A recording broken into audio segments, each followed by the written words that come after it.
Carolina, and suddenly we were geographically near my great uncle, Albert Caldwell, who had survived the Titanic back in 1912. He lived in Richmond, Virginia.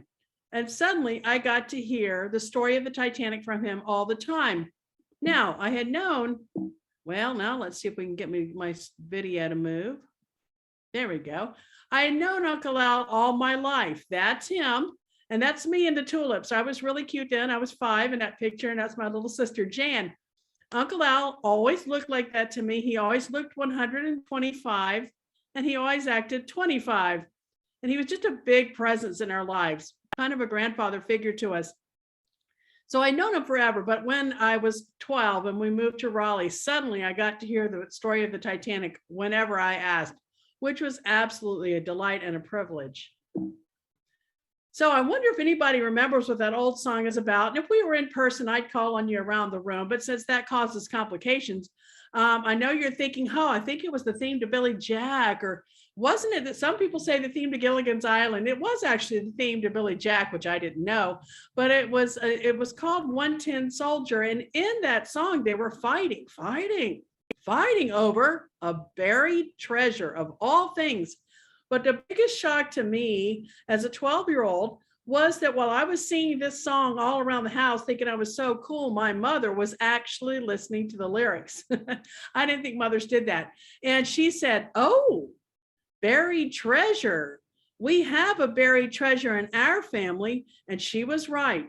Ours was on the Titanic at the bottom of the Atlantic, and it consisted of $100 in American gold coins that my great uncle, Uncle Al, as I called him, and his wife, Sylvia, were bringing back from Bangkok, Siam, we would say Thailand today, where they had both been missionaries. Uncle Al always told me, honey, when they find the Titanic, you can have my gold pieces. I am still waiting.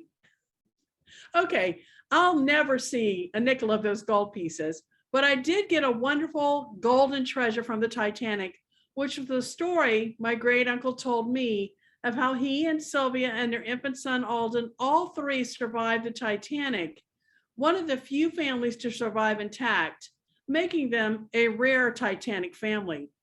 And this is the story as he told it to me. Uncle Al and Sylvia met as students at Park College, now Park University in Parkville, Missouri. That's my great uncle with hair. I never knew him with hair. I think he was very handsome. And that's his beautiful first wife, Sylvia, whom I never knew. They were married on September 1st, 1909, a few months after graduation, and they left that very day to go to Bangkok to become missionaries. They didn't even have a honeymoon, and I just know that's why they got divorced later. Here's where they were going: Bangkok Christian College, which was neither Christian nor college. All the boys in the school were Buddhists. Okay, so the teachers were Presbyterian missionaries. That's where the term Christian came from. And it was not a college, it's what we would call a K-12 school. And but it turns out that Oriental schools in that era, if they had a large number of students, went by the name college. And this had a whopping 180 students, so it was considered a college. Interestingly, Bangkok Christian College is still there. It's still a K-12 school. Today it has 5,000 students, and it's the third oldest school in Thailand, which I think is kind of nifty. I love looking at old family pictures to see what you can find out about them. And at this one, it makes me laugh. This is my great uncle making goo-goo eyes at his newborn baby son, Alden, who was born in Thailand, in Siam. And on the back, Uncle Al has written, speaking for the baby, "For the land of love, is this my dad? He looks like a circus clown," which I think he kind of does. But let's look at this picture for what else we can see. I wonder if my cursor works. Yeah, all right, look at Uncle Al's boots there where the cursor is running around. You can see they're covered in mud. So even though Bangkok is the national capital, its streets are all dirt in this era. Bangkok got its first paved street 2 weeks before the Caldwells left in 1912. Notice that Uncle Al is sitting on a chair that lets the air blow through. He's wearing a light white linen suit. His house behind him has walls that open up, and they're louvered walls, and the louvers are open. All right. If we didn't know already, we can get a clue from this picture that it's very, very, very hot in Siam. In fact, I looked up a modern web page on the climate of Thailand, and it said there are 3 seasons in Thailand: the hot season, the hot and rainy season, and the hottest you've ever been in your life season. That is really what it said. And one person who found it to be the hottest she'd ever been in her life was poor Sylvia, who was pregnant during the hottest you've ever been in your life season. And those of you ladies can groan now. If we were in person, I'd hear a lot of groans from ladies who had been pregnant in any season and how hot you get. Well, Uncle Al always put it this way: the climate did not agree with my wife's health, so we decided to go home. So they took their life savings, which had been paid in Siamese tea cows, took them down to the Bank de l'Indochine there and said, we're going to go home, change our tea cows into American dollars. And the bank said, we can do that for a 20% penalty. Yikes. Now it's everyone's turn to groan. And that's what the Caldwells said too. They said, never mind. One of Uncle Al's duties had been to go to the dock with whenever a missionary was coming in and to greet them. So he knew his way to the dock. So he took his money, his life savings, down to the dock, and he waited for any American sailor to get off of any American ship, because he knew that sailors always came with dollars. But if they wanted to carouse, and they always wanted to carouse, they had to have tea cows. And it didn't take him long before he found an American sailor willing to trade dollars for tea cows with him. And that man paid him $100 in American gold coins. Now, these didn't look nearly so exotic to Uncle Al as they do to us today.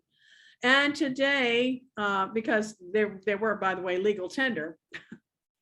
Important point, they became unlegal tender a few years later, but nevertheless, they were legal tender. Today, they constitute our treasure at the bottom of the Atlantic, the one I am still waiting for, that he told me I could have, because they never made it home. Now, don't blink. You're going to see the Caldwells make a very fast trip through the Indian Ocean. They got on a ship called the Derflinger, and away they went. Now, don't blink. Here they go.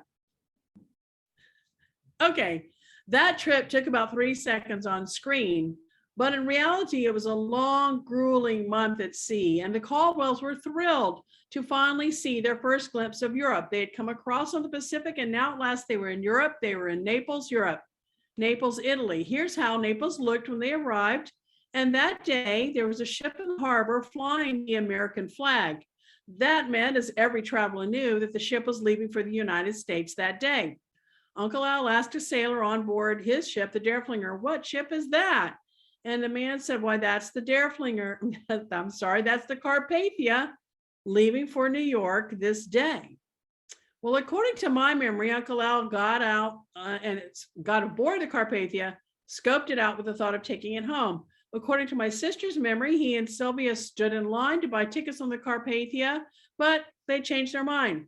According to my mother, his niece, they definitely considered taking the Carpathia, but for reasons we didn't know, they changed their mind and they went into Naples instead and got a hotel room. And there they saw an advertising placard that marked them for the rest of their lives. It was an ad for the Titanic, the Queen of the Ocean, the world's largest ocean liner, leaving Southampton, England in about 3 weeks' time. And Uncle Al turned to Sylvia and he said, there, that's the ship we're taking. So to get to that ship, they took a little trip through Europe. They went through to Rome and Florence and my favorite, Venice, and Lake Lucerne, and then Paris. And by the time they got to Paris, they were freezing cold. Their lightweight white clothes meant for the tropics were no good to them anymore. So ooh la la, ladies, they got to buy all new clothes in Paris. They were going to go home to the tiny little crossroads of Biggsville, Illinois in total style. And they went to London. About the first thing they did in London was to go to the White Star Line offices to get second-class passage on that ship they had seen advertised back in Naples, the Titanic. And they asked for same, and the clerk said, sorry, sold out. Uncle Al always said I must have looked like a very disappointed boy, because the clerk said, "Oh, sir, every day there's a cancellation. If you come in tomorrow, you can have the first cancellation that comes in." So Uncle Al got up very early the next day, went in, nervously sweating, waiting, hoping to get a canceled second class ticket. And about noon, a call came in to the White Star with a canceled ticket, and it was even in second class, exactly what the Caldwells had wanted. They were the luckiest people in the world. They were going home on the Titanic. So on April 10th, 1912, they loaded everything they were traveling with, all their household goods and their suitcases and their babies' things, everything they owned, into the boat train heading to Southampton. And everyone on that train was talking about how lucky they all were to be sailing on the world's largest, newest, and most luxurious ocean liner, the Titanic. And they kept saying, unsinkable. Well, Sylvia was really skeptical about this unsinkable thing. In fact, she was so skeptical that she asked the deckhand carrying their baggage to their cabin. She said, "Is this ship really unsinkable?" And he gave the most famous line ever spoken about the Titanic as an answer. And I know you know what it is. If we were in person, I'd challenge you to come up with it, but it was inaccurate and it was wrong, but it is the most famous line ever said about the Titanic. You're probably thinking it. He said, "Yes, lady, God himself could not sink this ship." Now that irresistible line is stolen in every fictitious account of the Titanic. James Cameron uses it in his movie about the Titanic. Titanic the musical has to use it. Every novel picks it up.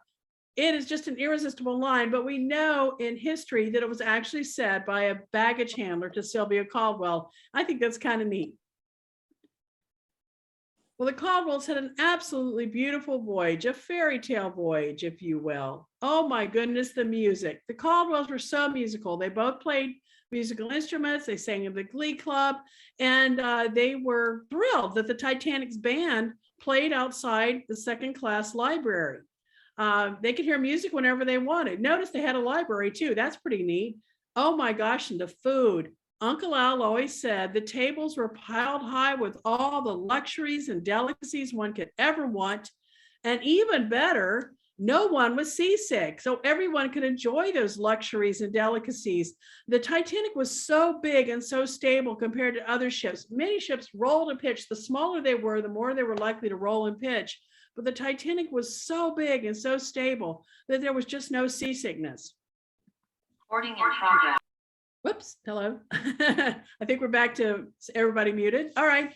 Uncle Al loved to tour this great ship, as he called it, with his camera. He was among the vanguard of tourists with cameras, and he bought one to go to Siam, and he had sent back pictures of this strange exotic country to his parents, as well as the new grandbaby.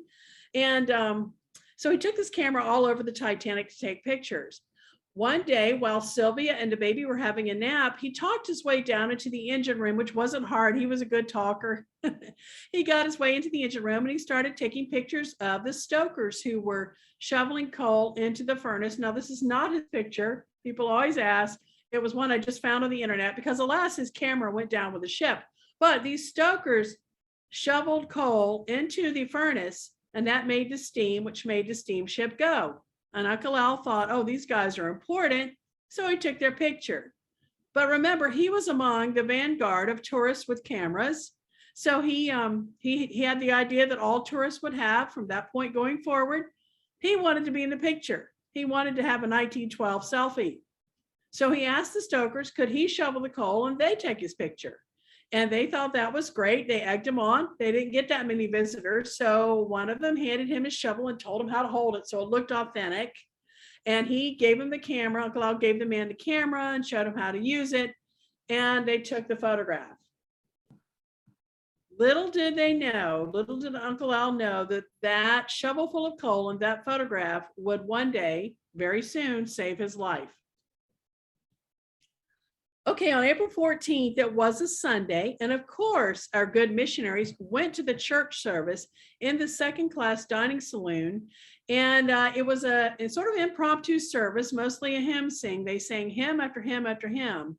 But the hymn around which the pastor built the sermon was that old naval hymn, Eternal Father, Strong to Save. And if we were in person, I'd make you sing it with me. Anyway, it goes, Eternal Father, strong to save, whose arm hath bound the restless wave, and bids the mighty ocean deep its own appointed limits keep. Oh, hear us when we cry to thee, for those in peril on the sea. That last part is a prayer for people in danger at sea.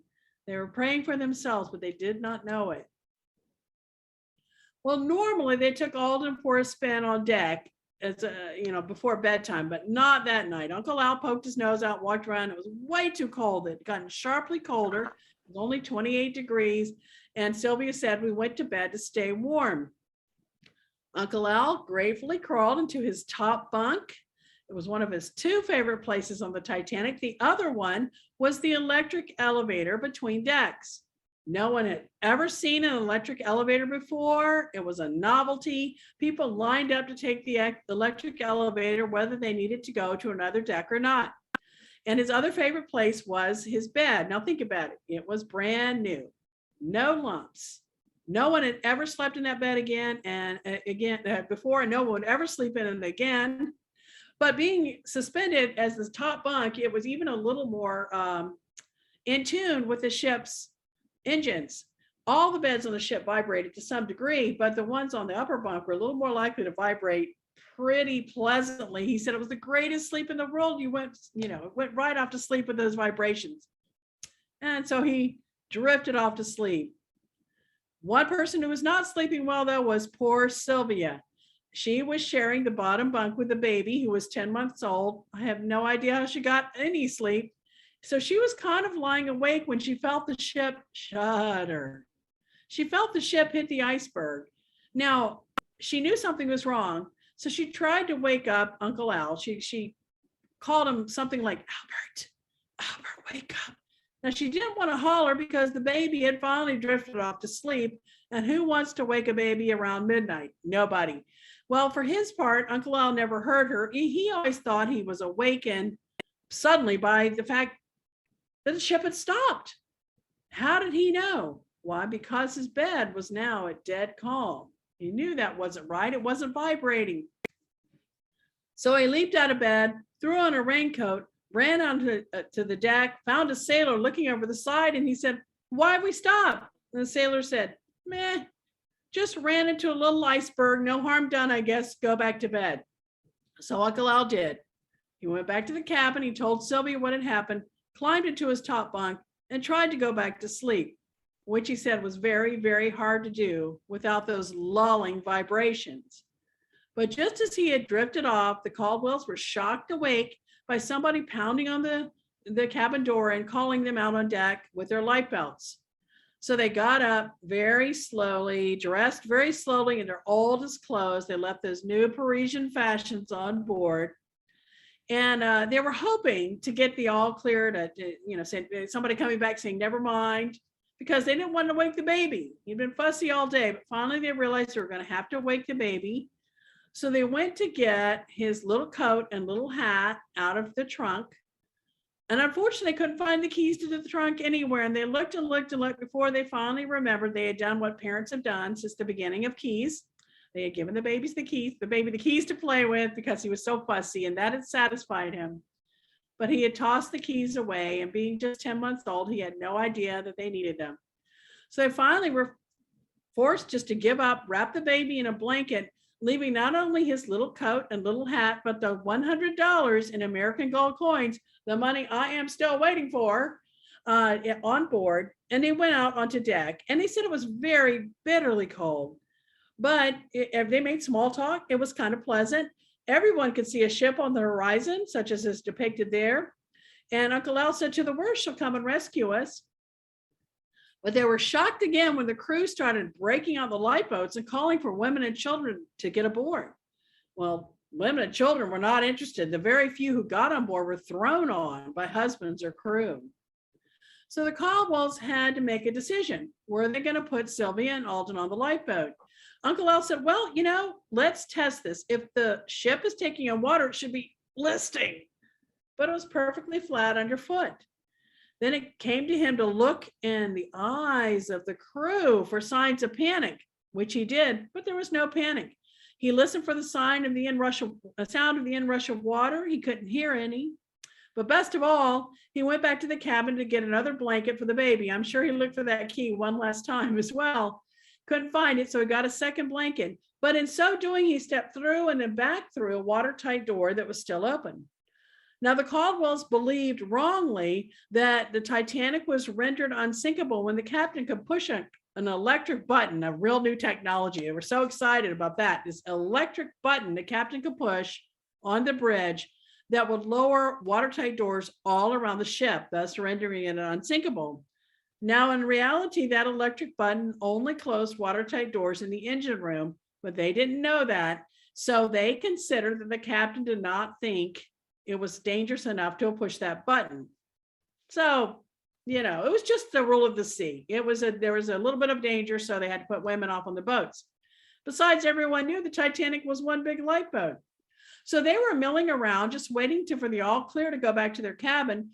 But when a group of stokers suddenly appeared on the deck where they were waiting, and one of them recognized Uncle Al from the day he had taken the photograph, and he remembered his name, and he called him by name, Mr. Caldwell, and he locked eyes with him, and he said, if you value your life, get off this ship.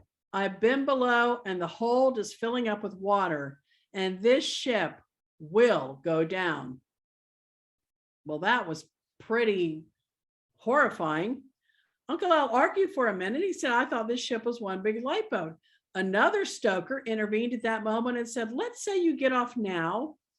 If the big ship is still here in the morning, you can get back on. Suddenly it came crystal clear to Uncle Al that that was the right answer. And just then Lifeboat 13 was going by that deck, and the stokers ran and stopped it and got aboard, so the Caldwells followed. Uncle Al always credited this to divine intervention because his father that night got down on his knees and prayed for the safe return of his son and grandson and daughter-in-law. And the father was a pastor in Illinois. And they later found out while they were staying with his father went to bed every night at 9:30. And that was about 1:30 a.m. ship's time when the decision was made. Well, for a while, the Caldwells thought that Lifeboat 13 was going to be the story they would tell the rest of their lives. It was supposed to go down on the pulleys, smoothly like this, but no, it tilted forward and back and forward and back, and people were screaming and hanging on for dear life.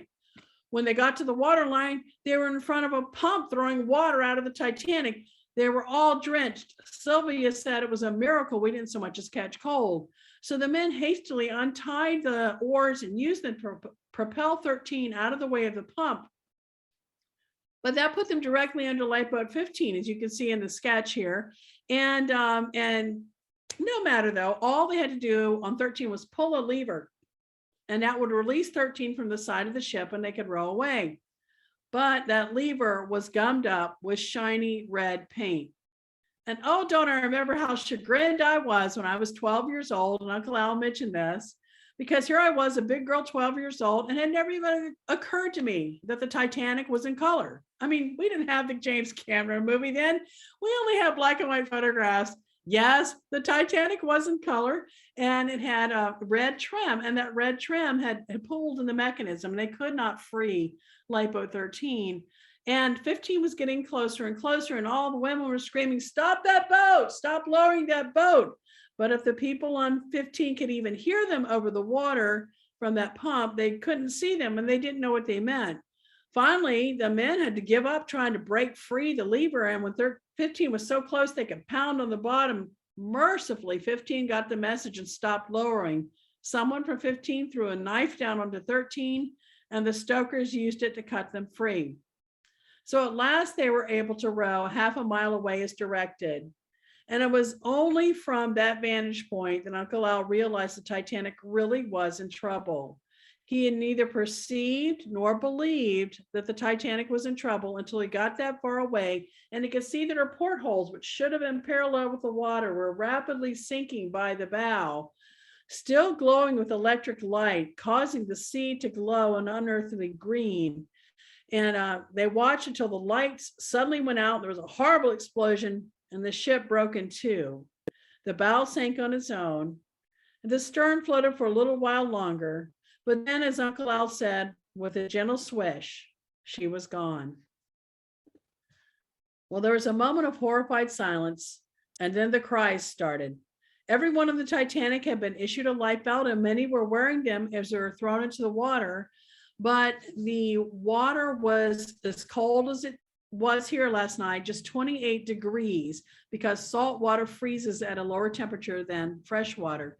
And so people were rapidly freezing to death. Sylvia said their cries were the weirdest, most appalling, most heart-rending noise ever mortal might hear. One man on Lifeboat 13 said, "Oh, it's just people singing." Sylvia's comment was, "But who could be deceived? They knew what it was." Now, I never remembered Uncle Al talking about that when I was a little kid. So when I was 16, I asked him, "Uncle Al, what about the people in the water?" Now, Uncle Al always was a picture of joy. He had a smile on his face. He was always full of life and joy. This one time, the smile went away and his face turned gray. And he said, "You just have to forget the screams or you'd go crazy." That really made an impression on me as a 16-year-old. And I realized he had been forgetting the screams on purpose for more than 60 years.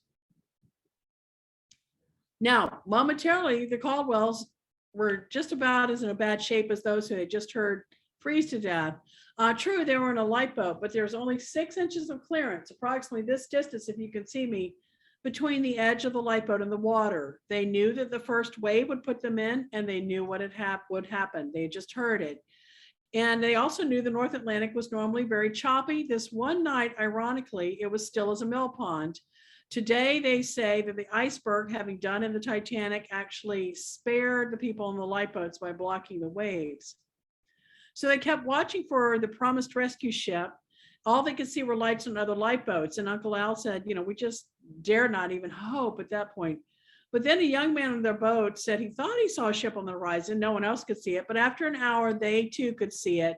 And as the sun came up over the horizon, there was their rescuer standing a short way off. And the Caldwells were shocked to recognize it. It was the Carpathia, the very ship they had turned down in Naples. And now they were very grateful to be added to her passenger list. And incidentally, the Carpathia canceled its trip back to Naples, where it was heading, and took everyone back to New York.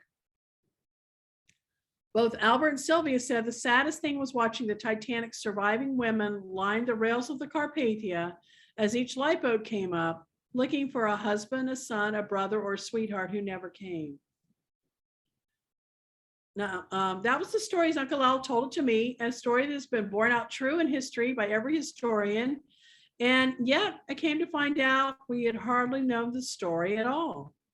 We began realizing this when Uncle Al passed away at age 91 on March 10th, 1977. And among his effects that came to my mother was this photograph of a young couple and a baby on a very large ship. My dad, an engineer, said, "Wow, that's a whopper of a ship." He could tell by the size of the cable behind the man's head, where my cursor is moving. And in fact, we compared that to a known photograph of the Carpathia, where the cables looked like threads compared to that. So we started thinking, could this be the Caldwells on the Titanic? It was just stuck in an album. There was no context, no label. There were no other travel photos nearby. So we thought, okay, if this is the Caldwells on the Titanic, it had to be taken on sailing day. What can we find out? Was sailing day cloudy and overcast? Yes, it was. We could see from other photographs. Was there clothing from 1912? Yes, we could find clothing from 1912. That this was a match. Could we identify the ships in the background? We could. The St. Louis and the Philadelphia also in port at the same time. And as you can see, the adults' pictures are very dark. The baby was obviously the photographer's interest. And so could we identify Uncle Al and Sylvia there? And we actually could. Uncle Al is holding his little finger apart from his hand, which is always how he held his fingers. My dad had assumed that Uncle Al as a child had broken his little pinky finger and had not been set properly. So it was very clearly Uncle Al. And within 2 weeks, we knew not only that it was the Caldwells on the Titanic, but we also knew exactly where they were standing by looking at a sophisticated model of it. We were so elated to find this rare photograph. One person we took it to authenticate was Aunt Jenny, Uncle Al's second wife. I recall that, and you'll recall that Uncle Al and Sylvia divorced. They divorced in 1930. And in 1936, Uncle Al married my great aunt, which is how he came to be in my family. At the time, Aunt Jenny was very sharp of mind, but in need of some physical care. So she was in a nursing home. So we took a stack of photographs to her to identify. And without telling her what I thought it was, I flipped this one over and I said, Aunt Jenny, what's that? And she said, oh, there's Albert on the Titanic. I forgot we had that old thing. As you can imagine, Aunt Jenny got asked every single day for all the 40 years she was married to Uncle Al. She was asked, tell me about the Titanic. What was it like? And she'd have to say, I don't know. That was his first wife. It wasn't me. She was a good sport about it, but it was kind of funny. She was tired of hearing about it. You'll be interested to know that the photograph has been authenticated many times over by Titanic experts as well. Anyway, I asked Aunt Jenny, how did he get the picture? Because we knew that his camera had gone down with the ship. And she said, some friend sent it, took it to him later. We took it and sent it to him later. That was all we knew. Now, Aunt Jenny was a great painter. She loved to paint. I love this photograph, this painting that she did of watercolor, evocative of the Titanic leaving port. And it's not the Titanic, but it looks, that like that. And at the bottom, she has a little dog, and his thoughts, should old acquaintance be forgot. I think that was Jenny's thoughts on the Titanic too. She was really funny. Then there was the mystery of the Carpathia.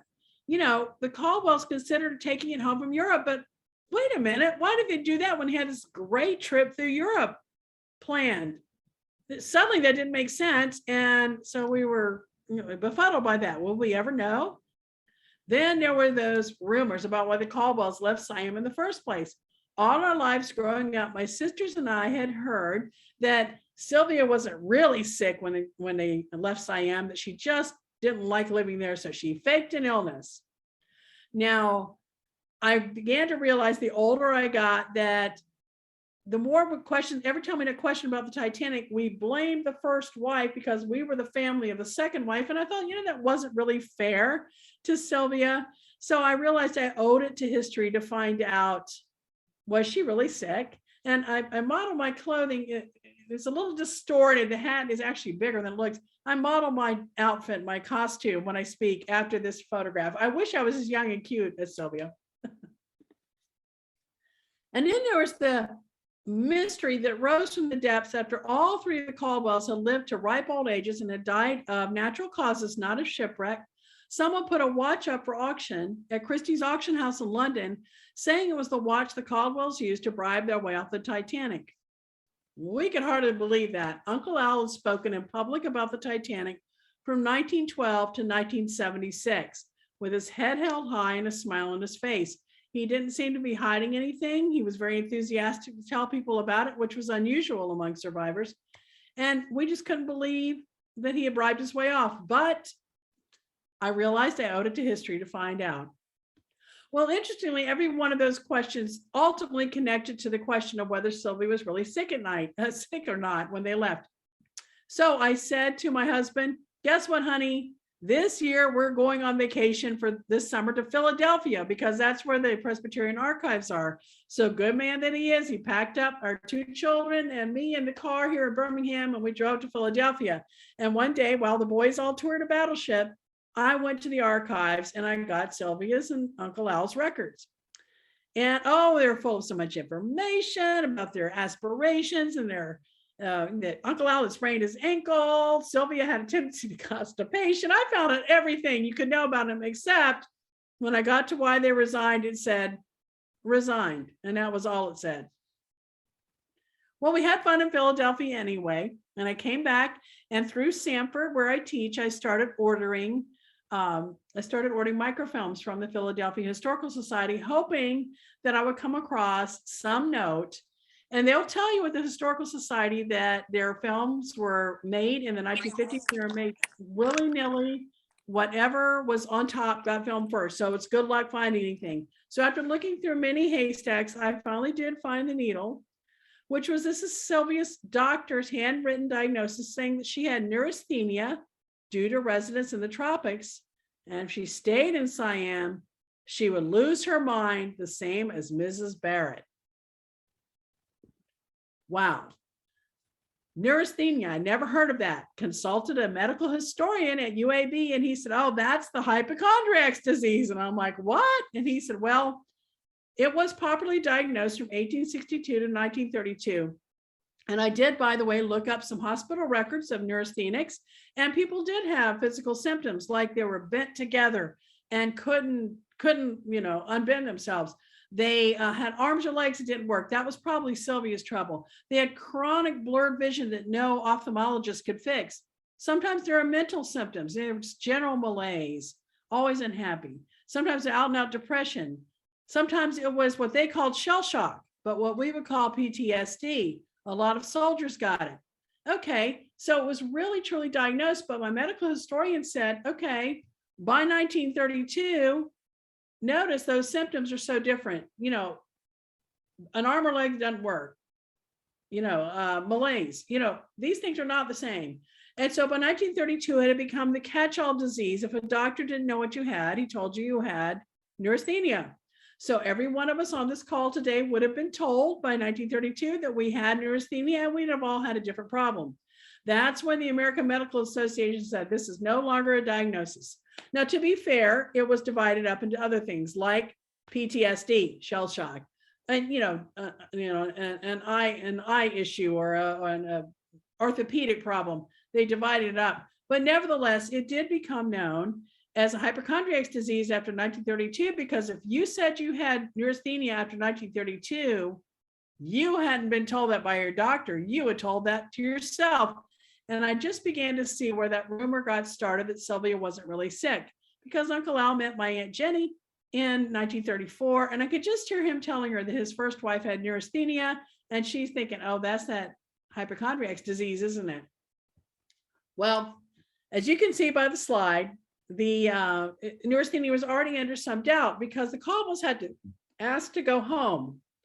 Now, why did they have to ask to go home? Could they not just resign, give them 2 weeks notice? No. They were expected to stay in Siam for the rest of their lives. Wow. But the way it worked is you had a 7-year hitch, then you had a sabbatical year where you were off for a whole year. The church would send you home at their expense. You could do whatever you wanted. Then you came back. A lot of missionaries washed out and didn't come back after that year, but the Caldwells were only 2 years into that 7-year hitch. They had 5 years to go. If they wanted to go home, they had to ask permission. And as you can see by the slide, they did not get it. 5 of their fellow missionaries voted them down. Now they were in trouble as they knew the same thing had happened to their friends, the Connie Bears, which we'll talk about in a minute. Now, then there was this comparison to Mrs. Barrett, and it apparently caused a great deal of panic. I could tell the Caldwells in their letters were horrified to be compared to Mrs. Barrett.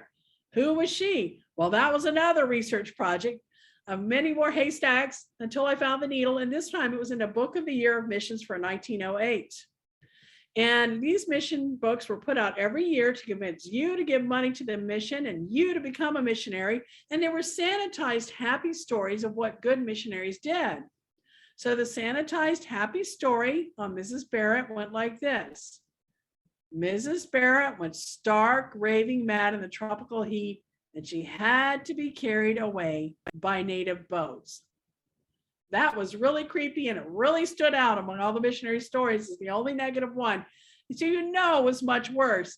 And it was clear the Caldwells knew all about it. They said, we cannot continue working here if Sylvia is going to lose her mind like Mrs. Barrett. We've got to go. And that's ultimately why they were allowed to go, because the boss said, we're not going to get any more work out of them. Now, the doctor, Dr. Walker, was actually fired for using Mrs. Barrett's name. It was considered that incendiary. But he did prescribe that they should go to Naples to take the rest cure for neurasthenia. Now we knew why they were going to Naples. I mentioned the Connie Bears, friends of the Caldwells. They met in a mission, a young couple just their age. Their names are Sam and Bess. And their story contributes to this idea of the Sylvia not being truly sick.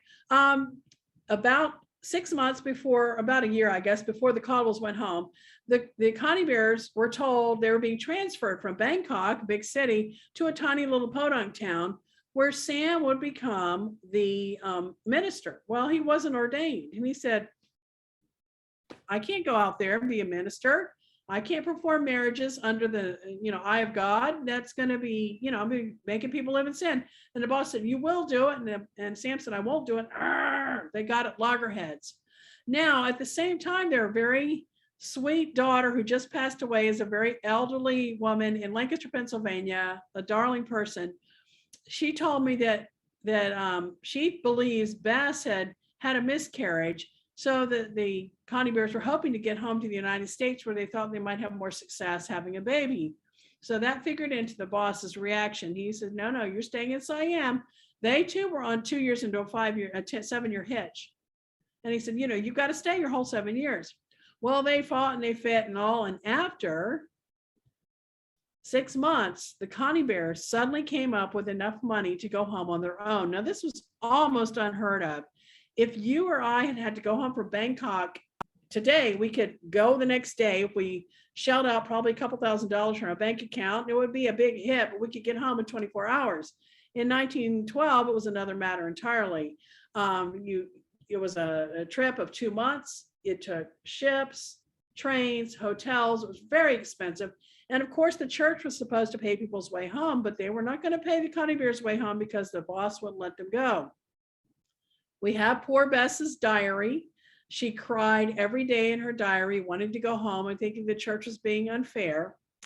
And in fact, her diary does exonerate Sylvia. Every time she talks about Mrs. Caldwell, she talks about how sick Sylvia is, how Sylvia's going to have to go to the infirmary, how Sylvia's going to have to go home.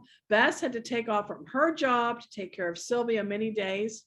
Now, Sylvia during this time was pregnant, and I'm sure that's what the boss was thinking. So you had a hard pregnancy. What else is new? But if I had had that hard pregnancy, I'd have been panicked too. It was very unusually hard, according to Bess.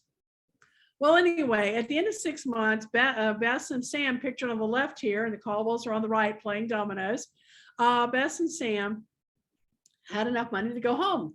They admitted to saving some from their salary, and their daughter believes that they had a fundraiser for them back in Iowa, where they were from, and wired the money to them. She knew for sure they went as far as England, moved in with relatives for at least a month, and worked to make the rest of the money to go home. So the boss was shocked when Sam came to him and said, we're going home. No, can't stop us. We've got our money. But of course, he was pretty peeved because they felt like they were getting rooked out of their travel money. And so Sam, probably understandably, mouthed off to the boss, and he said, we're not the only ones who are unhappy. Other missionaries are saving their money to go home too. Well, to you and me, that sounds like great stewardship of money, but to the boss, it sounded like reneging on a contract. Now, the Connie Bears never said who these other missionaries were, but look how friendly they were with the Caldwells. And the boss wrote in his report for his bosses in New York, evidently, Mr. Connie Bear is talking about the Caldwells. So from that moment until 6 months later, when the Caldwells asked to go home, the boss was waiting for them to ask, and he was waiting to say no. This is another thread in the idea that Sylvia wasn't really sick. The boss believed they were just saving their money to renege on their contract. And the charge that they were saving money was not without merit. Do you remember the tea-kettles that turned into gold? The Caldwells freely admitted they had saved that money from their salary. Now, it was $100, which doesn't sound like a lot today, but at face value, ignoring the fact that it's gold and it's on the Titanic, which makes it priceless, if they had just $100 then, that face value was $3,000 today. So they had done a good job. But the $3,000 would have only gotten them across the Atlantic. So they really were dependent on the church to pay their way to the Atlantic and then from the Atlantic home to Illinois. And they were eventually allowed to go home. Now, another question involved Naples. Now we knew that the doctor had sent them to Naples to take the rest cure for neurasthenia, but they didn't. They skipped out of Naples. They thought about taking the Carpathia from Naples. What was going on there?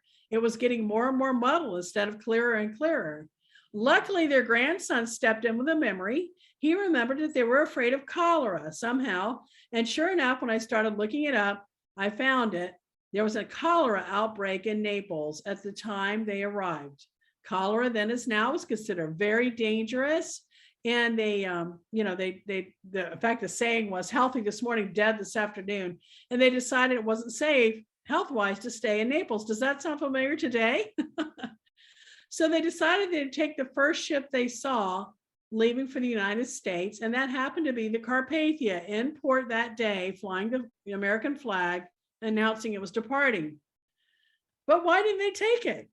Again, their grandson had a memory. He said, well, he remembered that his grandmother, Sylvia, was terrified of a small ship because she was very, very seasick. So I started researching seasickness, and boy, did I find it.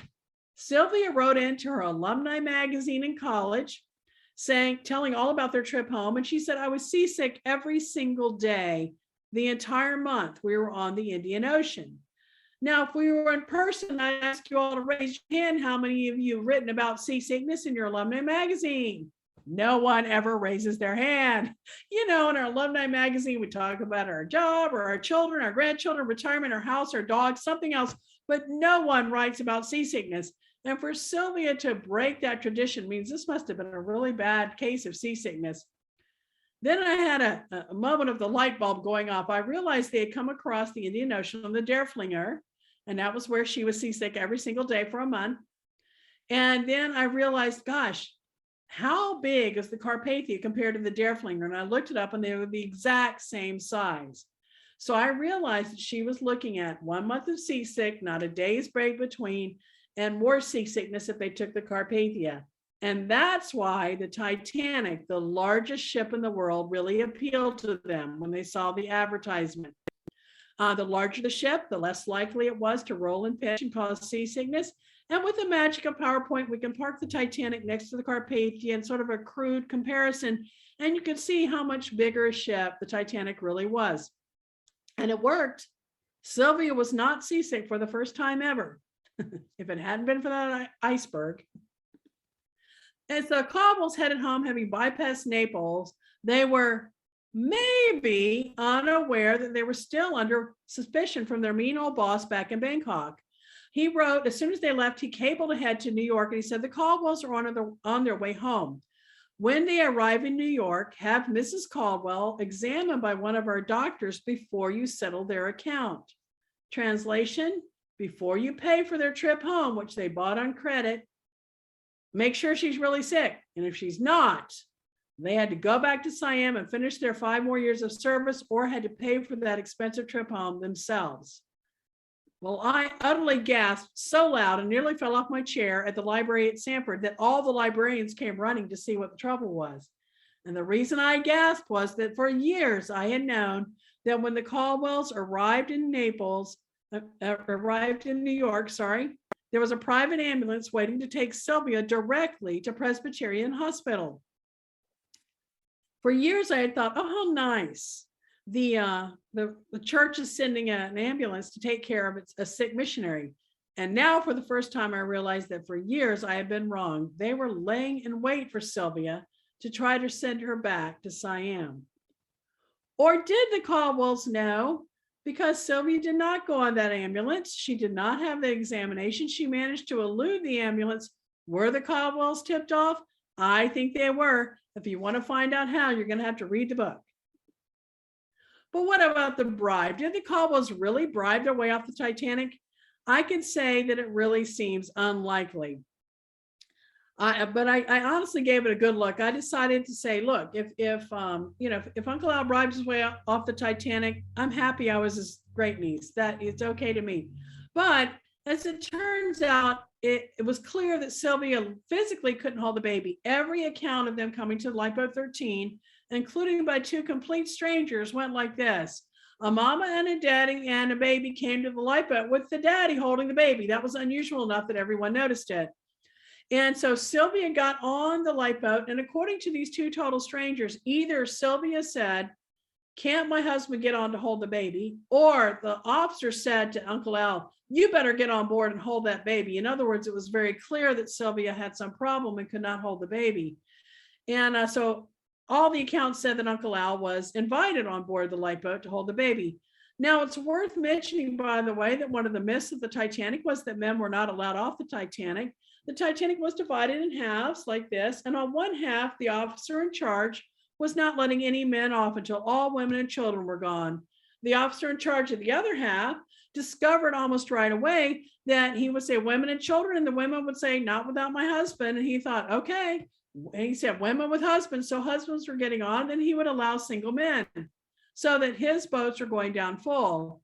And there were already men on this lifeboat. There was no restriction on this lifeboat against men. And so it does not seem likely that Uncle Al would have had to bribe his way on. Also, no account of them approaching the lifeboat mentioned a bribe, and those were sensational stories in the press. It would have been in the newspapers. Nothing.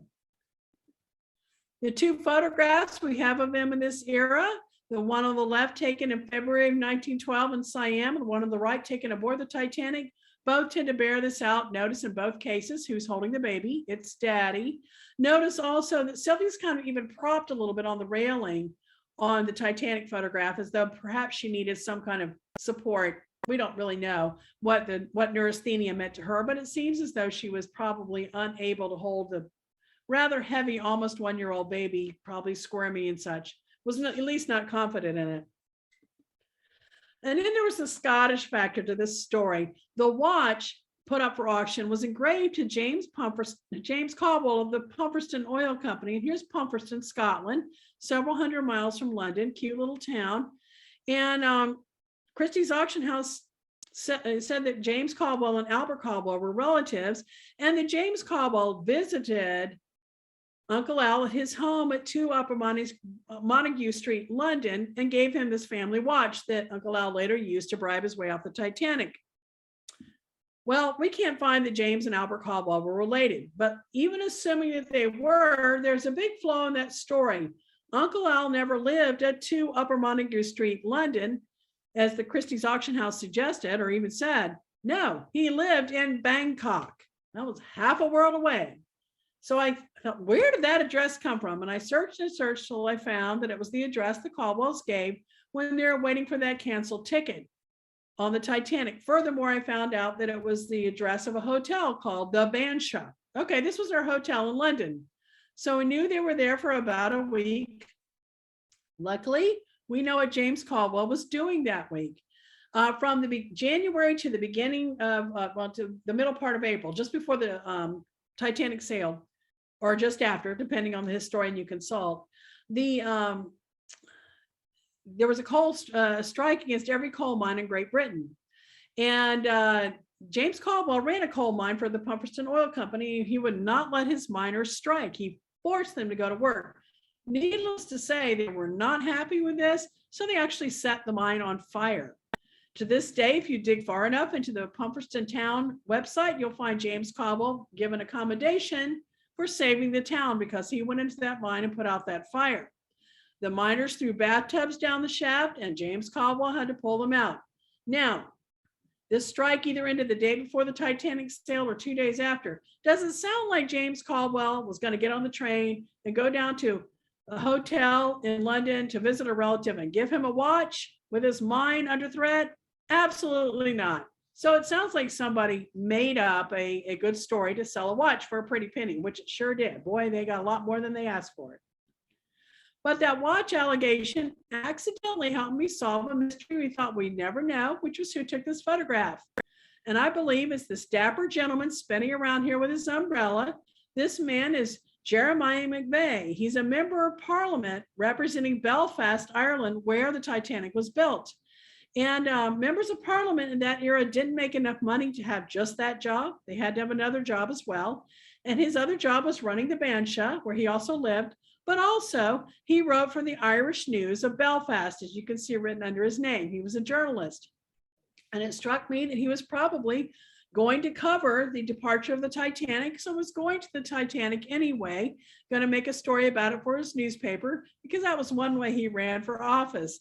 All of his constituents and all of his readers made their living after shipbuilding, and many of them had had a hand in building the Titanic.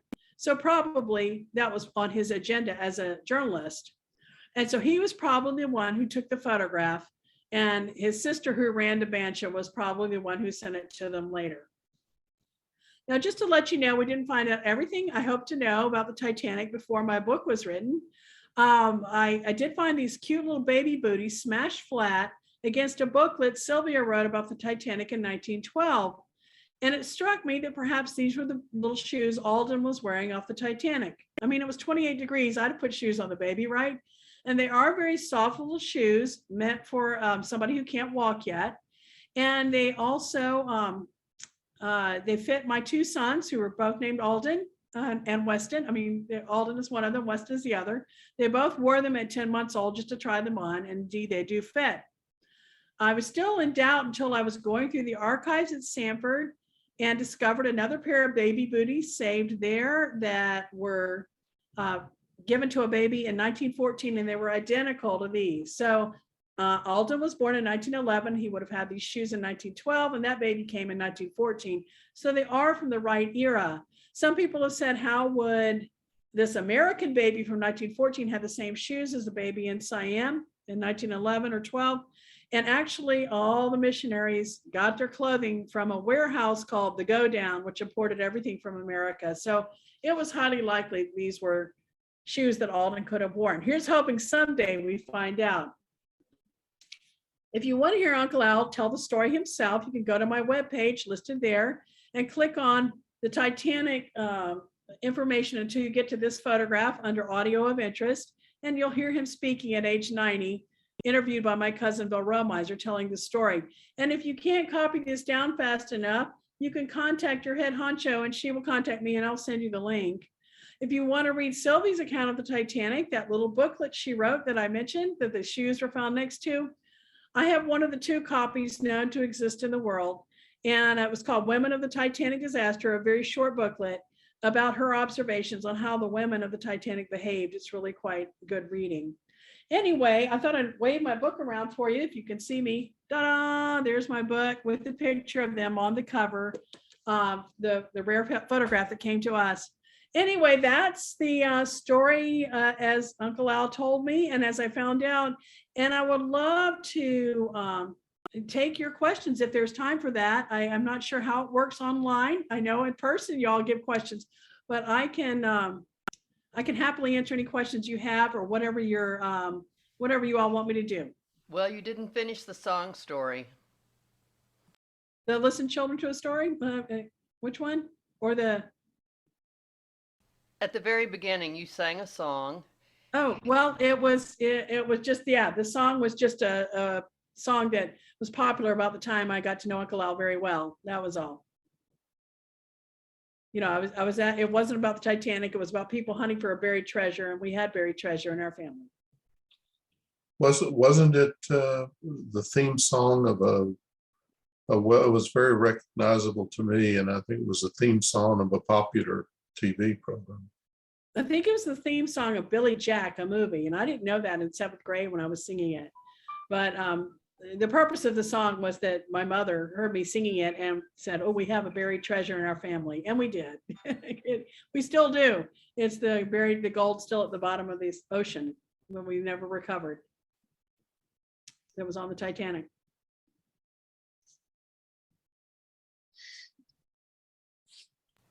Did they have to pay the money back to the church? They did not. They did not. And that was the thing. I was concerned for them because that was going to be hugely expensive. But apparently, Sylvia laid low for about a year. Her father-in-law finally had convinced her to speak to a Sunday school class in 1913 about the Titanic. And so he did. But she was supposed to speak about it almost immediately after at their college. And it was even announced in the school paper that she speak about it, but she didn't. Suddenly she, was suffering from nervous prostration. Now, she wasn't a nervous speaker. She'd actually won awards for speaking in college, and she was on stage all the time. She was also an actor and enjoyed that as a hobby. And so she was not afraid of being in public, but she certainly couldn't speak. And then they went to Colorado, where her parents had moved. And they lived literally next door to their church. And she was supposed to speak there too, but suddenly she couldn't speak. he spoke, but she couldn't. And then they were supposed to speak at a Chautauqua in Oregon, Missouri. And it was announced that they would both speak. And Uncle Al spoke, but Sylvia didn't because, again, she had nervous prostration. Now, remember, she was not nervous about speaking. She was an award-winning speaker and an actor. So she was, not actually had stage fright or anything. But it seemed to me that in all those situations, she was afraid of being called out for not seeming sick. And, so she was afraid of somehow people saying, well, this woman's healthy. But a year later, she at last spoke to her father-in-law's Sunday school class, because by then she would have been over any trouble. We do have a letter from Uncle Al to the missionary saying that he would, Missionary Society, he said he would go back in a minute, but his wife said absolutely not. So they did ask, and he said his wife said no, and he commented again on her health situation there. So, he did try to play along, but I think she wasn't going to go back no matter what, because she did have a difficult pregnancy. And after the divorce, did she raise the baby? Well, they divorced when the baby was in college and his little brother was in high school. And so, yes, the boys were near and around her, and they maintained a friendly divorce. I remember that was a big deal in our family, that they were a couple, even though we never knew Sylvia. But they and Uncle Al would go through from time to time, and his grandchildren also would go through from time to time to visit all parts of the family, the step parents and the parents, and so she did, raise the children. Interestingly, little Alden probably had the toughest row to hoe of any of them. Now, Albert and Sylvia both spent a lot of time speaking in public about the Titanic, and both were unusually willing to do that, unusual among survivors. But little Alden was just 10 months old, but that didn't stop reporters every year from asking him, tell us about the Titanic. He said, I don't know, I was 10 months old, I slept through it, And he was one of the last living survivors because he had been an infant. And so he would have to say what he heard from his parents. And, he got asked about all the time, and it got around that he was real tired of hearing about the Titanic, and he refused to go to any Titanic events or anything like that. And he was just, that was pretty hard on him. But all his birth records, such as they were, went down with the Titanic. So when he got out of college in the Depression and applied for jobs, and he was about to get one with the US government when they discovered that he didn't have record of being an American citizen. All they knew he was born in Siam. And so they said, well, we can't give you the job because you have to be an American citizen. So he had my great uncle, his dad, write him an affidavit, which we have, which is really, it lists everybody in the family, his parents, his step parents, all this, and everybody was American except this one poor baby born in Siam who was born to American parents, so was American. But before that went into effect, Alden got a job somewhere else, and he stayed at that job throughout his entire career as a research chemist. But when he retired about 1971, he went to get his Social Security, and they said, we can't give you that because you're not American. We don't have your birth certificate. So at this point, he did get this document in play, and he was granted his citizenship as an old man. So the Titanic took his citizenship, really. And he got Social Security. He did. And that was the only time I met him in person. He was visiting Uncle Al in 1971. And I think that was the occasion, the reason for the visit, and to make sure the affidavit was all in order. And so we got to meet him. He signed one of my books about the Titanic called A Night to Remember, a famous book. And Uncle Al said, Alden, you just make your X's. You're a baby, you didn't know how to write then. Alden did not think that was funny. But he and I corresponded and talked toward the end of his life, and he was very kind and forthcoming. He was not, people have often said he was a hermit, kind of odd. Well, he wasn't married. He let his hair grow long, he was bald. So whatever hair he had, he grew down the back, And he didn't have a wife to tell him to get his hair cut. And he had a cat and a dog that he traveled with. He's kind of an eccentric sort of character. And I didn't find him to be unkind or, hermit-like at all. He was very kind and answered my questions and was was thrilled to see the photograph of them on the deck again. He goes, oh my gosh, that was one of our childhood treasures. We would whip that out of the photograph album and say, here we are on the Titanic, just to show off to our friends. You know, it was really cute. I made him a copy. And, you know, he was very glad to get it. Gave me his brother's address, and the brother was thrilled to see it too. So, you know, he was very gracious to me. So even though you'll hear that he was kind of an old hermit, kind of weird, he's just kind of an eccentric person. Any other questions?